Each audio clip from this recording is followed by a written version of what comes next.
ईश्वर का प्रेम नहीं है, ऐसी आपकी मान्यता नहीं है कि ईश्वर है और ईश्वर ही देने वाला है और वही देगा, वही देता है, ऐसी मान्यता जब तक आपकी नहीं है तब तक आपका जीवन पशुओं जैसा ही है। इतनी कृपा तो परमात्मा सब पे ही कर देता है। भोजन तो सबको ही देता है, वो तो चींटी को भी देता है, हाथी को भी देता है, जंगल में भी देता है, आकाश में भी देता है, डब्बी के अंदर बंद को भी देता है। सूर्य देव की पत्नी ने कहा कि आप तो सबको अन्न देते हो, आपको परमात्मा ने ऐसी ड्यूटी दी है कि सबको अन्न पहुंचाना, ये सूर्य देव आपका काम है। कि हाँ, ये मेरा काम है, मैं ही सबको अन्न पहुंचाता। अन्न में केवल अन्न का मिट्टी नहीं होती है, उसके अंदर सूर्य की तप भी उसके अंदर होता है। And you don't know how many frequencies you can't feel, you can't see, you can't hear.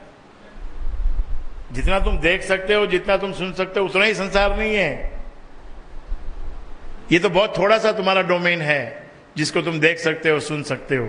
उसके पार अपार कितनी ऐसी किरणें हैं जिनको हम नहीं देख सकते हैं, जिनको मशीन के द्वारा फिर देखा जाता है। तो आपकी लिमिट है। आप ये मत समझो कि मैं बहुत, मुझे तो सब मिला हुआ। कौन सी किरण कब कहां से आके क्या चपेट में लेगी आपको पता नहीं चलेगा। कौन सी अंधी चील किस वक्त झपटा मार देगी पता नहीं चलेगा। वो नहीं देखती कौन है। कुछ चीलें आकाश में घूमती हैं जिनको दिखाई नहीं पड़ता है, उनको समझ भी नहीं है, उनका काम केवल झपाटा मारना है, घायल करना है। वो अच्छे बुरे को भी नहीं देखती, पापी और पुण्य को भी नहीं देखती। वो तो ठोकती है आकर। आदमी बोलता है ना, अरे मैंने सत्संग करता हूं फिर भी मेरे साथ ऐसा हो गया। कैसे हो गया?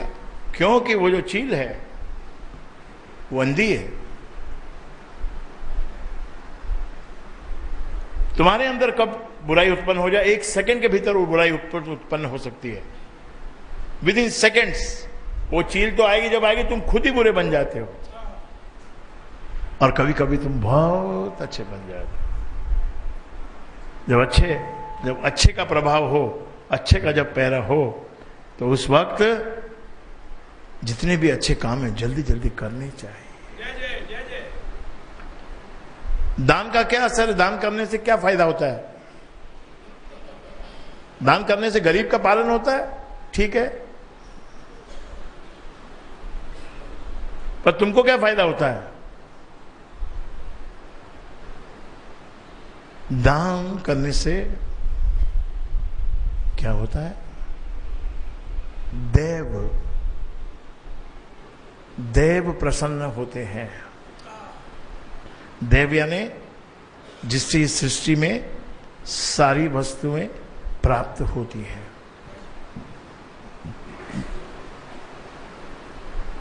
देव रूठ जाए, बरसात ना हो, हाहाकार मच जाएगा। पूरी वर्षा ना हो, जितनी होनी चाहिए बंबई में उतनी ना हो, तो हाहाकार मच जाएगा। और वो समय आ सकता है कभी। ये जो डबल डबल डबल डबल बिल्डिंगें हो रही हैं, 7 मंजिल की 21 मंजिल बन रही हैं, कभी ना कभी ऐसा एक समय आएगा जब इनको खाली भी करना पड़ सकता है। ये सृष्टि है, तुम्हारे बाप का राज नहीं है, राज है उस परम पिता का। और वो तो कुछ भी कर सकता है, कुछ भी दिखा सकता है। क्या बड़ी से बड़ी चीज, क्या इम्पॉसिबल चीज? कितना बड़ा जहाज बह के आ गया, बिल्कुल जू में आके पार्क हो गया। जू में आके ऐसे पार्क हो गया जैसे किसी ड्राइवर ने लाके उसको खड़ा किया हो वहां पर। वो तो कुछ भी कर सकता था। उतना बड़ा शिप जो है, अगर वो सी लिंक से टकरा जाता तो पूरा सी लिंक ही खत्म हो जाता। तुम्हारे 5 साल की मेहनत से बना हुआ 5 सेकंड में टूट जाता है, लेकिन मिले उसे जिसे दे भगवान, होए वही जो भगवान की इच्छा होती है। क्या उसको खूबसूरती से लाकर जू में पार्क कर दिया और अब बच्चे उसको देखने जा रहे हैं, स्त्रियां देखने जा रही हैं, भाई देखने जा रहे हैं, एक आनंद का विषय बन गया। तैश नैश करने वाली वस्तु आनंद का विषय भी बन सकती है। आपके घर में भी ऐसा, सभी बच्चे देखो एकदम नहीं पड़ जाएंगे भाई, कोई कोई तो लटक ही जाएगा। हाँ, एक सूचना आपको मैं देना चाहता हूं, इस वर्ष अपने सत्संग में जो लोग ये 10th में एग्जाम दिया था, उन्होंने बहुत अच्छे मार्क्स से सब पास हुए हैं।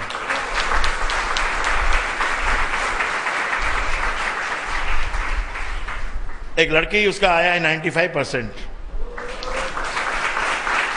और 3 या 4 लड़के हैं जिनका आया है 93%, और 90 और 92 के बीच में भी बहुत से लोग आए हैं। और एक बात आपको मैं बताता हूं, कोई कोई बच्चे देखो क्या है, वो कुछ भी करें बेचारे नहीं पढ़ पाते हैं, तो उनके माता पिता उनको गुरु के पास लाते हैं। मेरे पास भी ऐसे लाए थे 2 महीने पहले, ये मेरा बेटा है, ये प्रिलिमिनरी एग्जाम में इसको 45 आए हैं, इसको 50 आए हैं, इसके ऊपर कृपा करो ये पास हो जाए। 2 सब्जेक्ट में इसको लटक भी गया है ये। मैंने कहा बेटा देखो अब 2 महीने बचे हैं, अगर गुरु के पास आए हो तो गुरु की बात मानोगे तो आने का फायदा है, नहीं तो कोई मतलब ही नहीं ना आने का। और मैंने कहा 2 महीना क्या होता है, 2 महीना कोई बड़ा कोई डिस्टेंस नहीं है, 2 महीना तो देखते देखते निकल जाता है। 2 महीना तुम टेलीविजन मत देखो। मैं ये नहीं कहता कि टेलीविजन देखना खराब है, मैं ये कहता हूं कि आपके माइंड को, स्टूडेंट के माइंड को प्री ऑक्यूपाई कर लेता है। वो माइंड तो एक ही है ना, उसका जो फ्रेशनेस है, उसके अंदर जो ताकत है, वो पहले टेलीविजन को चली जाती है, फिर बची हुई ताकत से तुम पढ़ते हो। बची हुई ताकत से पढ़ने के कारण तुम्हारा 50% आता है। तो गुरुजी क्या करें कि हो सके तो वायर ही कटवा दो, और वायर भी नहीं कटवाना है तो कम से कम 1 घंटे की लिमिट रखो। एक दिन में 1 घंटा से ज्यादा नहीं देखूंगा। कोई बहुत ही विशेष कोई कार्यक्रम हो तो देखो, नहीं तो तारक मेहता सारे दिन आता रहता है, सारा दिन तारक मेहता चलता है। सजन रे झूठ मत बोलो, बैठे बैठे कहानीकार कहानी बनाता रहता है, उसकी सीरियल बनती रहती है, आपका एंटरटेनमेंट होता रहता है। तो लेकिन उसको एंटरटेनमेंट की लाइफ क्या, आपकी लाइफ खाली एंटरटेनमेंट के ऊपर चलेगी क्या? आप तो स्टूडेंट हो। पहले तो स्टूडेंट को जमीन पे सोना पड़ता था, गुरुकुल में रहना पड़ता था, जो गुरु माँ जो खाना देती थी वो खाना पड़ता था। It was not a matter of choice. और ऐसा नहीं है कि वहां हलवा नहीं बनता था, वहां भी हलवा बनाया जाता था। 7 दिन में हलवा वहां भी बनाया जाता था। हम भी हॉस्टल में रहे हैं, रोज खाना रूटीन में बनता था, और सैटरडे संडे को उसको कहते थे आज फिस्ट है, तो फिर फिस्ट का खाना भी खाते थे। तो सारे परमात्मा ऐसा इतना कोई सूखा नहीं है परमात्मा कि तुमको सूखने से ही परमात्मा मिलेगा, लेकिन सूखना भी एक महत्वपूर्ण बात है। राम कृपा है शुभ संयोग, संयोग में भी कृपा बसती है।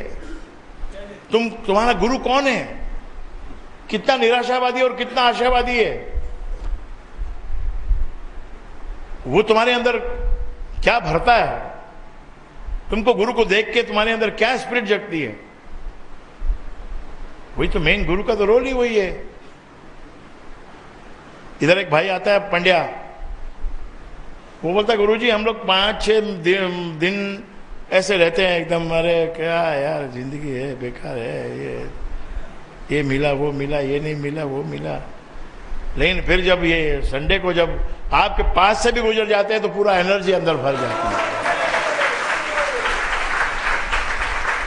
पास से गुजरने से भर जाती है, करने से तो बहुत कुछ मिलेगा, लेकिन पास से गुजरने से, दर्शन मात्र से मिल जाती है। इसलिए मैजिक शो है ये। It is not a logistic, logic से सब चीज नहीं सोचना है। इसमें दिया है कि भाई कृपा जो होती है ये लॉजिकली बात है, लॉजिक कृपा होती है, भाई करोगे तो होएगा, ये होएगा वो होएगा। देखो कैसे कैसे कृपा मिलती है, कृपा का क्या रूप है।